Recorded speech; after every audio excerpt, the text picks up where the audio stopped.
My name is Brian Ganz, and I currently am a teacher at Crystal Springs in the Mind Body program, as well as a strength and conditioning coach. Yeah, so growing up, I was always very athletic. I liked playing. I liked running, jumping, being outside. Um, I grew up here in the Bay Area, and the Sharks came into the league in the early 90s, 1991, kind of right at the time where rollerblading was becoming popularized. My family, my parents, there was no hockey or skating background. It was just something I saw and lived near a sporting goods store and went and rented a pair of rollerblades, and that was sort of my first memory. Was rollerblading around the court with my sisters. Yeah, so hockey and sports in general, yeah, has really shaped me and who I am. I think it teaches you a lot. Obviously, it teaches you right how to win and how to lose, but it also teaches you a lot about team dynamics, how to be a good teammate, how to take on different roles on the team depending on sort of my age and team. Sometimes you're the star player, the go-to guy. Sometimes you're more of a supporting player, sort of a role player. So it teaches you how to work in different in a different dynamic. And I think sports is very important. I'm a big advocate for playing sports, and it can be crucial for self development. Yeah. Okay. So yeah, I think there's a saying. This isn't mine. I didn't come up with this, but if you love the game will love you back. So yeah, I think I was fortunate enough to learn and to understand that the more serious I took, in my case, hockey, the more opportunities that I would be able to get, the more opportunities would arise. So yeah, learning that putting in the effort and doing all the practice and extra work, really believe that it really would pay off, and it did. It brought me to a bunch of different places all around the world, different teams, different tournaments, and outside of hockey, it got me some of my best friends, that I still talk to and see every summer. So yeah, wow, lots of struggles, lots of adversity, whether it's not being good enough to make certain teams or not good enough to play it at a certain level, but also just once you're on a team, kind of having the um, self belief that you belong and that you have earned the right to be there. I know, yeah, when I was younger. One of my tournaments, where were we? We were in France, and I was playing. It's one of my first years playing for the senior team for Team USA for inline hockey. And my sort of self motto to myself during that tournament was to live in the moment, and you belong, that I belong, and that was something that I would say to myself, before every game, before every shift, before every face off. So and we ended up winning. We beat Czech in the gold medal game that year. So I think, yeah, just trusting yourself, trusting your skill set, and knowing that you belong on that team. Yeah, yeah. There were plenty of sacrifices, a lot of kind of missed parties, missed events, or having to leave early. Whether it's to get to a game or to head out of town for a tournament or something. My kind of biggest missed event that sticks out to me is my graduation from undergrad from Arizona State. I was actually leaving that same day to go fly out for a tryout, and as soon as I walked across the stage, shook the hand, grabbed the diploma, I actually had to text my parents to say, "Hey, I'll meet you around back. We got to get to the airport." So yeah, my graduation was a little cut short, but aside from that, yeah, I mean, when I'm younger, playing youth sports, middle school, high school, yeah, whether it was parties, birthday parties, sleepovers, yeah, a lot of that stuff, yeah, kind of has to go to the wayside if you're serious about advancing in your sport, whatever it may be. I think as I got older and had some more life experiences, I do believe that competition and being competitive is very important. But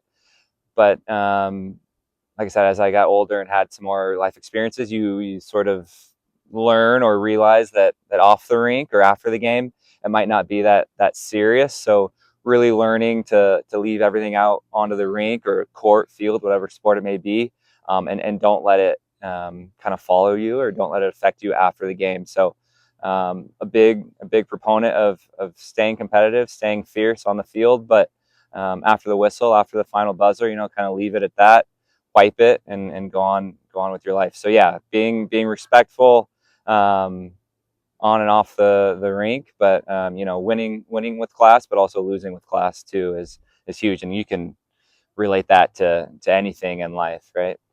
Yeah, I mean, just kind of not making certain like travel teams, certain club teams. Um, Kind of affected me, just losing in 2010 for college nationals. We were runners up at that tournament, so just kind of knowing there's always work to be done, and kind of staying with that good work ethic, whether it's on the practice, or excuse me, if whether that's during practice or in the gym or something like that. Just kind of knowing that there's always work to be done. There's always something to work on. But I think setbacks, little injuries here and there, stuff that could have done to maybe prevent that, or to be a bit more resilient. But um, I think again, setbacks. It's all part of the kind of athletic experience. Yeah. So just a little background. I was a bit of a late bloomer, a little bit of a smaller stature through my younger years. So I had a coach back when I was playing Pee Wee kind of introduced me, or talked to me about the benefits and importance of training off the ice. I quickly sort of um, learned that running, doing body weight exercises. I had my mom and dad get me a pull-up bar for my room back in my childhood home. Um, I quickly saw the benefits and the importance of strength and conditioning and its effects on your on court, or in my case on ice performance. I transitioned from that, and then being able, as a strength and conditioning coach, to kind of educate and guide athletes through that process, and help them reach their next level, or the top level of their sport. Um, I think there are plenty of athletes that get so far with skill alone, but there are plenty of athletes out there that can and will benefit from becoming stronger, becoming more powerful, becoming more conditioned, but also just learning to do stuff that you might not want to do, but you understand that it can benefit you. So doing those things that need to get done can be beneficial for an athlete and their development and their kind of way through the rankings. But through strength and conditioning at a high level, at a professional level, with the rigorous schedule that they have, I think at that point you're just helping them manage their recovery and help them be ready to go the next game and the next practice, and have some longevity in their career, whether that's through injury and rehab, or just kind of maintenance and daily kind of workouts. So okay. So there was a perspective shift, but my perspective personally has now been training, strength and conditioning, exercise, fitness, has now shifted to kind of healthy lifestyle and longevity for me and my wife, and hopefully family down the road. So now that I'm not playing as competitively or at the same level, so now that strength and conditioning, I now reference it as kind of like for my future self or my future family. So setting it up that way and thinking of it as like a habitual thing to allow me to lead the life I want to lead and do the things I want to do, and stay active and fit for my future family. Depending on the age of the athlete and the sport that they're playing and the time of year. So is it like in season, out of season, or how much time before game, match, competition, etc., is going to help determine how that athlete trains. So having said that, I think if you're an athlete, you should start to adapt your training to like full body sessions, or having in the session train movement patterns versus muscle groups. And I think that's going to better set you up for your performance on the field, on the court, on the ice. So um, again, depending on time of year, okay, if you're not in season, you can hammer the intensity and the volume a little bit higher because you don't have your games and travel that you have to work around. But again, if you're in season, you still want to keep the goal. And in season, your goal is your match, is your games. So you don't want to train too hard or too, what's the word? You want to be sure that your training is very thought out and structured so that it doesn't affect you when you go play. So again, short answer, long. Keep it sport specific. To decide where you are in your year, what your goals are, and then have some sort of like testing process, so then you can measure and see if you're getting better, and see if you're improving those training qualities. So working where I was previous with pro athletes, my philosophy is going to be much different than it is at this level. But again, I like to educate while I coach. I like to set the athlete up for success. I like to set the athlete up to feel good and move well, first and foremost. And then that helps create that buy-in. A lot of times athletes might think the strength coach is working kind of on their own agenda, or maybe they've had poor experiences or bad relationships with strength and conditioning coaches. So just having an open line of communication to create some buy-in and to show that, I do care, I do have their best interest in mind, and that, I'm here to help them at their sport. I'm not necessarily here to get that person, the best that the best at exercising or the best at working out. Okay, it should be a supplement to their sport performance. Okay, it shouldn't replace their sport performance. Yeah.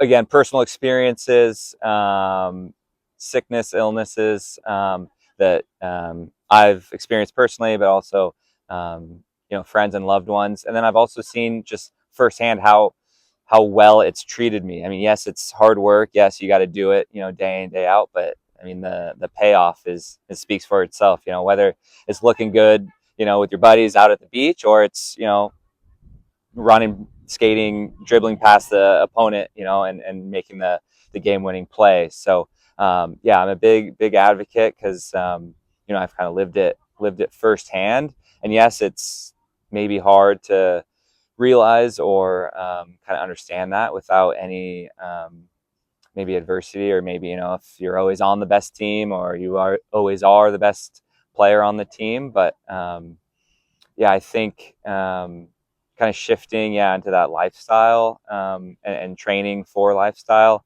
has been great, and it still gives me some sort of identity when it comes to kind of my personal belief and how important fitness is to me. I think it has shaped me greatly. Again, there's been times where I work out and you don't want to work out, but you get it done because kind of how that feeling will be at the end, on the other side of the workout. And also, right, because like I want to still be able to play hockey and jump and run and cut and sprint, into my 40s and 50s and beyond. So again, you lose, right, a close game, you win a close game, like all that stuff kind of shapes me, and just learning how to deal with adversity, learning how to deal with different personalities, different teammates, different coaches, But I mean, you can really boil it down to just sometimes, you got to do stuff that you don't always want to do, but you do it because of how well you'll feel and how well your body will be afterward. So yeah, I've used it, fitness, for a lot of different things, and it's like a hedge against sickness and illness. So you kind of see that the more fit you are, the quicker you can bounce back, or the better you can recover and stuff like that. So yeah, it's shaped me into the person that I am today.